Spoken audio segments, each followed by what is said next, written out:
ప్రతి ఒక్కరు ఇది గుర్తుపెట్టుకోండి. ఎవరికైనా ఇంతే. మహా చేస్తే వీళ్ళు ఏం చేయగలుగుతారు? దొంగ కేసులు పెడతారు, కాదండంలా బెదిరిస్తారు, కాదండంలా మహా అయితే 3 నెలలు లోపల వేస్తారు, అది కాదండంలా. కానీ ఏం చేస్తారు? 3 నెలల తర్వాత మళ్ళా వస్తాం, రెట్టించిన ఉత్సాహంతో మళ్ళా పనిచేస్తాం. ఎవరెవరైతే మిమ్మల్ని జైల్లో పెట్టే కార్యక్రమం ఎవరెవరైతే చేస్తారో, మంచి చేసిన వాళ్ళని గుర్తుపెట్టుకోండి, చెడు చేసిన వాడిని గుర్తుపెట్టుకోండి. ఇద్దరిని గుర్తుపెట్టుకోమని చెప్తాను. ఊరికే చూస్తూ ఊరుకోం. వైఎస్ఆర్ కాంగ్రెస్ పార్టీ బ్రతుకుతుంది. వైఎస్ఆర్ కాంగ్రెస్ పార్టీ ఈ రాష్ట్రాన్ని ఏలుతుంది అని కూడా ఈ సందర్భంగా చెప్తాను. మరో 30 సంవత్సరాలు ఏళ్తామని కూడా ఈ సందర్భంగా కూడా మరి గట్టిగా కూడా చెప్తాను. కాబట్టి ఎవ్వరూ కూడా వైఎస్ఆర్ కాంగ్రెస్ పార్టీకి సంబంధించిన ఏ కార్యకర్త వెంటికి కూడా పీకలేడు అని చెప్పి కూడా ఈ సందర్భంగా చెప్తాను. ఇది ప్రతి ఒక్కరూ గుర్తుపెట్టుకోండి. ఒక్కటే గుర్తుపెట్టుకోండి, ఈసారి జగనన్న 2.0 కొంచెం వేరుగా కూడా ఉంటుంది. ఈసారి జగనన్న 2.0 కార్యకర్త కోసం ఎలా పనిచేస్తుందో కూడా చూపిస్తుంది.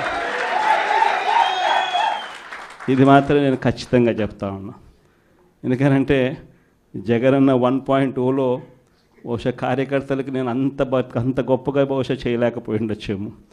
ప్రతి పథకము ప్రతి విషయంలోనూ కూడా మొట్టమొదటిగా ప్రజలే గుర్తుకొచ్చారు. ప్రజలకు మంచి చేయడం కోసమే నా టైం కేటాయించా, నా తాపత్రయపడ్డా, ప్రతి విషయంలోనూ దానికోసమే అడుగులు వేశా. కానీ జగనన్న 2.0కి వచ్చేసరికి మాత్రం చంద్రబాబు నాయుడు కార్యకర్తలకు పెడతా ఉన్న ఇబ్బందులు చూసా, కార్యకర్తలు పడతా ఉన్న అవస్థలు చూసా, కార్యకర్తలు పడతా ఉన్న బాధను గమనించా. వీళ్ళ కోసం గట్టిగా మీ జగనన్న ఉంటాడని సందర్భంగా గట్టిగా చెప్తాను.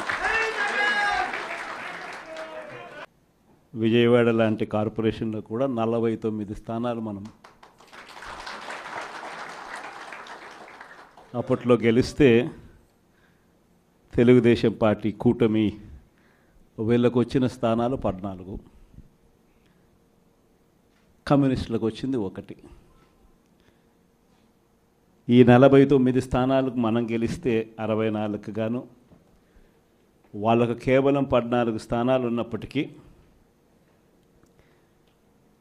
ఎన్నికలు అయిపోయిన తర్వాత రోజు నుంచి రకరకాల భయాలు, రకరకాల ప్రలోభాలు అదే పనిగా పెడుతూ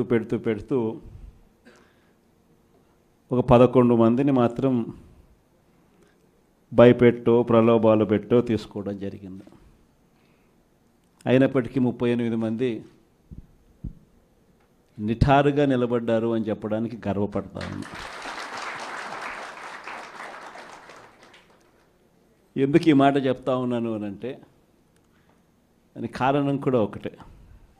ఇన్ఫ్యాక్ట్ ఏ కార్పొరేషన్ చూసుకున్నా, ఏ మున్సిపాలిటీ చూసుకున్నా, రాష్ట్రంలో ఉన్న ఏ జెడ్పీటీసీ పరిధిలో ఉన్న ఏ మండలం తీసుకున్నా, అటు ఎంపీపీలైనా కానీ, అటు జెడ్పీటీసీలైనా కానీ, సర్పంచ్లైనా కూడా, ఏది తీసుకున్నా కూడా ఎన్నికలు అయిపోయిన తర్వాత 3 సంవత్సరాల తర్వాత లోకల్ బాడీ ఎన్నికలు జరిగితే అటువంటి ఎన్నికల్లో ఈ రకమైన రిజల్ట్స్తో రాష్ట్రమంతా క్లీన్ స్వీప్ చేసిన పరిస్థితి వైఎస్ఆర్సీపీ ప్రభుత్వం, మన ప్రభుత్వం. అంటే ప్రజల్లో ఏ రోజైనా కూడా తలెత్తుకొని పోగలిగాం. ప్రజలకు ఎన్నికల మేనిఫెస్టో అని చెప్పి ఏదైతే ఎన్నికల వేళ మనం ఏదైతే ఇచ్చామో, చూపించామో, ఏదైతే చూపించి మనం ఓట్లు అడిగామో, ఆ ఎన్నికల మేనిఫెస్టోలో 99% హామీలను నెరవేర్చి ప్రతి నెల ఏ పథకం అమలు చేస్తూ ఉన్నామో బడ్జెట్ ప్రవేశపెట్టే రోజే సంక్షేమానికి సంబంధించిన క్యాలెండర్ కూడా రిలీజ్ చేస్తూ, ఇదిగో ఈ నెల ఈ పథకం, ఇదిగో ఈ నెల ఈ పథకం, ఇదిగో ఈ నెల ఈ పథకం అంటూ క్రమం తప్పకుండా ప్రతి సంవత్సరం ఎక్కడా కూడా ప్రజలకు నష్టం జరగకుండా, ఇబ్బందులు పడకుండా క్రమం తప్పకుండా ఇచ్చిన ప్రభుత్వం ఏదైనా ఉంది అని అంటే అది దేశ చరిత్రలో ఒక వైఎస్ఆర్సీపీ ప్రభుత్వం మాత్రమే అని చెప్తాను. వైఎస్ఆర్సీపీ అన్న పార్టీ నిజంగా ఒక విలువల కోసం నిలబడిన పార్టీ. నా దగ్గర నుంచి మొదలెడితే ప్రతి కార్యకర్త కూడా, ప్రతి గ్రామ స్థాయిలో ఉన్న కార్యకర్త కూడా కాలర్ ఎగిరేసుకొని ఇది నా పార్టీ అని చెప్పి గర్వంగా చెప్పుకునే, వాళ్ళకి ఏదైతే మనం చెప్పామో అది చేసి చూపించిన తర్వాతనే మనం ఓట్లు అడిగి గెలిచాము. కాబట్టి ప్రజల దగ్గర ఏ రోజు మన విలువ తగ్గల.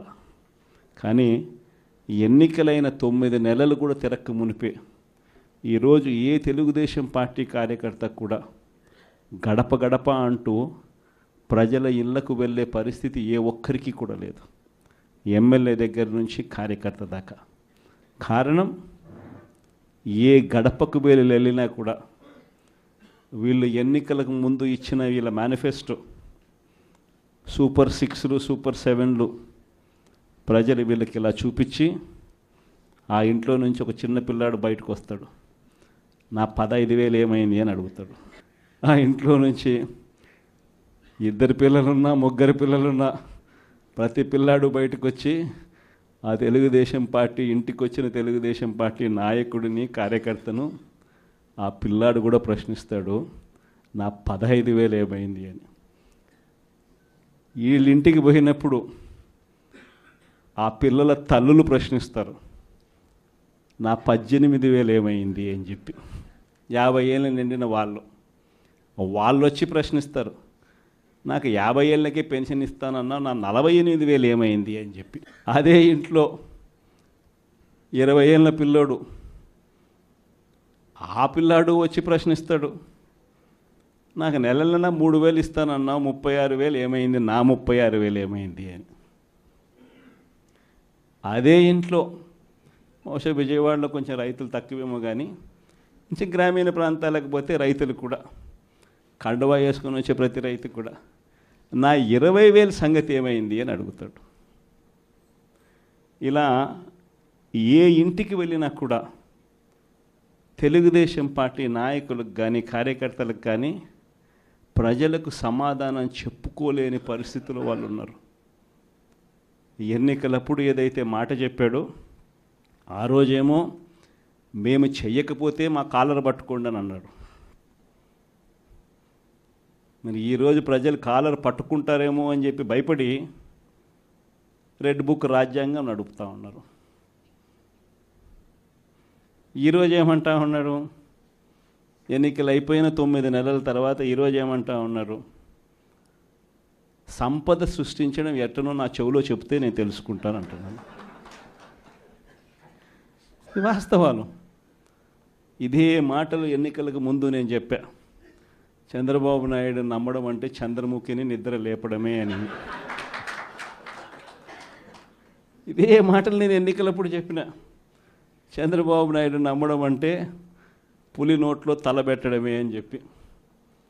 ఇదే మాటలే నేను చెప్పా మేనిఫెస్టో ప్రజెంటేషన్ చేసేటప్పుడు. ఇక్కడ ఇలా నిల్చుని ఇలా మేనిఫెస్టోని ఇలా చూపించా, మన మేనిఫెస్టోని ఇలా చూపిస్తూ వాళ్ళు చెప్పిన మేనిఫెస్టో హామీలను కూడా ఇలానే చూపిస్తూ చెప్పా. ఇది సాధ్యమయ్యేటివి కాదయ్యా చంద్రబాబు నాయుడు చెప్పేటివి. రాష్ట్రానికి సంబంధించిన బడ్జెట్ ఇది, మనం చేస్తూ ఉన్న బటన్లు నొక్కే కార్యక్రమం ఇది, దీనికే ఇంత డబ్బు ఖర్చు అవుతుంది. మరి చంద్రబాబు నాయుడు ఏమో 1,72,000 కోట్లు సంవత్సరానికి అయ్యే ప్రతిపాదనలు ఆయన చెప్తా ఉన్నాడు. సూపర్ 6లు మోసము, సూపర్ 7లు మోసము అని చెప్పి చెబుతూ మనమేం చేయగలుగుతాము అన్నది కూడా ప్రజలకు అర్థమయ్యేట్టుగా కూడా మేనిఫెస్టో సందర్భంగా కూడా చెప్పడం జరిగింది.